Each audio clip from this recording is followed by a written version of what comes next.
This is a sprocket for my bicycle.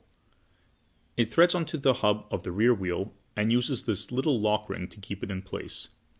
The problem is that I never really had the correct tool for the lock ring, so that meant that half the time I just wouldn't install it, and the other times I would use unconventional methods. Unfortunately, my alternative methods usually end up disfiguring the little guy, and it's time I got a proper tool. And by get, I mean make. I found this thick steel plate in the corner of my shop. I think I can see the tool hidden inside. I just need to coax it out.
One of these days, I'm really going to have to get myself a half-round file.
I'm not really a fan of the rusted look, so let's do something about that. The rust is mostly on the surface and comes out with a light sanding.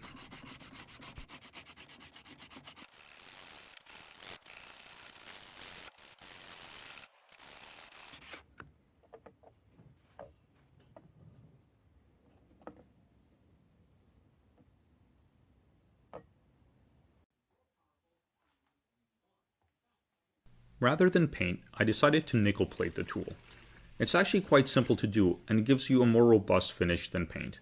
This solution started off as vinegar from the grocery store and a couple pinches of salt. It gets its green color as the nickel enters the solution during plating. I use old nickels and dimes as my nickel source. I dump them into this basket and connect that to the positive side of my power supply.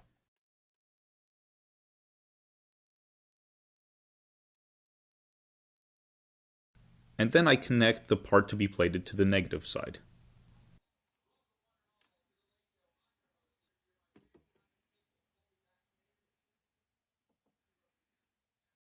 I set my power supply to be current limiting at about 1 amp. You can start to see bubbles forming on the part, which means it's starting to plate. After a few hours of plating, this is the result. The surface finish largely depends on how the part was prepared before plating. On my wrench, you can clearly see the rough sanding marks underneath. For this part, that's okay because the plating is mostly for corrosion resistance. Sometimes it can be hard to see if the plating worked, so I find it helpful to compare the plated part to a piece of the base metal. Here you can see the steel has a slight blue tint, whereas the color of the nickel is a warmer yellow.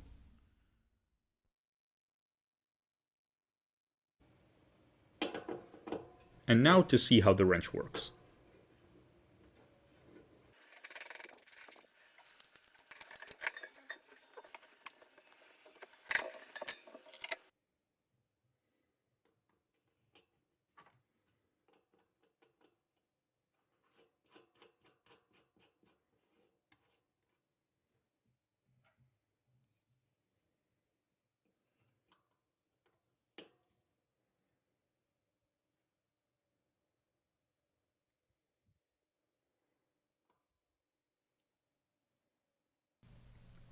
And there you have it, a scrap of steel, a few nickels, and 2 hours later, and I have my very own Lockring wrench. Thanks for watching.